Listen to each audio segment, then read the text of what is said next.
Now that we have seen how compound interest is better than simple interest, now let us see what magic it creates in long term. Let us assume there are 4 investors, investor A, B, C and investor D. All have invested 1 lakh rupees in an equity mutual fund scheme. The returns expected are 15%. Mr. A has invested for 5 years, B for 10 years, C for 15 years and D for 25 years. Now let us calculate what will be the future value of 1 lakh rupees for all the investors. After 5 years, 1 lakh rupees at 15% return will grow to 2,01,136 rupees. We can say that investor A has multiplied his wealth by 2 times. Mr. B has invested 1 lakh rupees for 10 years. So value after 10 years will be 4,04,556 rupees. We can clearly see that Mr. B was able to multiply his wealth by 4 times. Investor C has invested for 15 years. So the value of 1 lakh rupees of Mr. C at 15% compounding after 15 years will be 8,13,706 rupees. Mr. C has multiplied his wealth by 8 times. Just by investing 5 more years than Mr. B, Mr. C has accumulated more wealth than Mr. B has accumulated in 10 years. Now, can you guess what will be the value of 1 lakh rupees at 15% compounding after 25 years? It will be 32,91,895 rupees. Mr. D has multiplied his wealth by 32 times.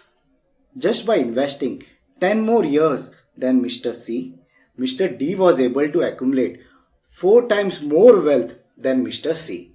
That is the reason why investors should remain invested for long term, because the magic of compounding works in long term.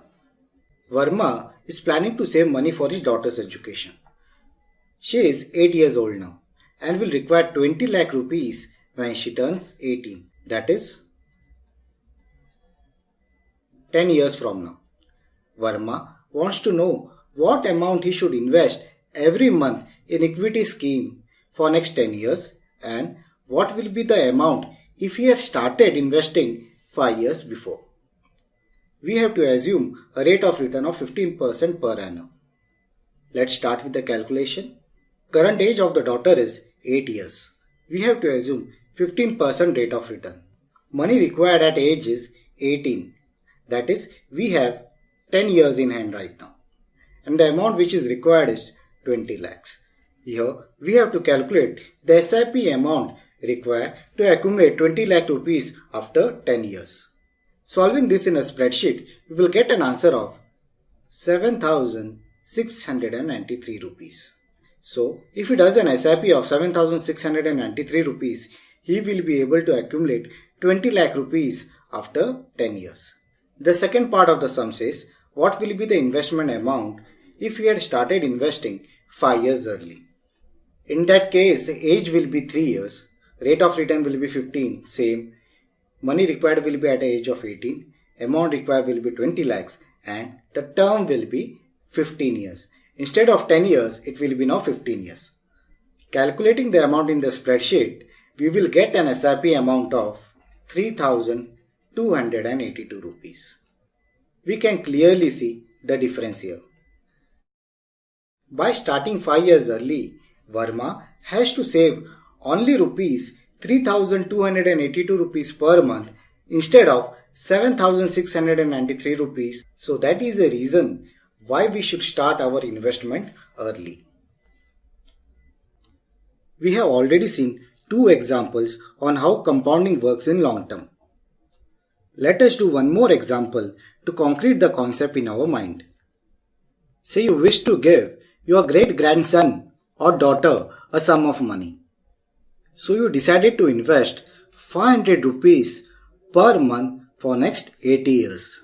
Let us assume you invested in equity scheme. The estimated return on equity scheme is 12% per annum. Total amount invested will be 500 rupees into 80 into 12, which will be 4,80,000. So can you guess how much corpus you can make by just investing 500 rupees per month for next 80 years at a 12% rate of return? The corpus will be 45 crores 61 lakhs 95,174 rupees. In 80 years, the money has multiplied by 950 times. Therefore, it is very important to communicate to your clients to remain invested in equity for long term.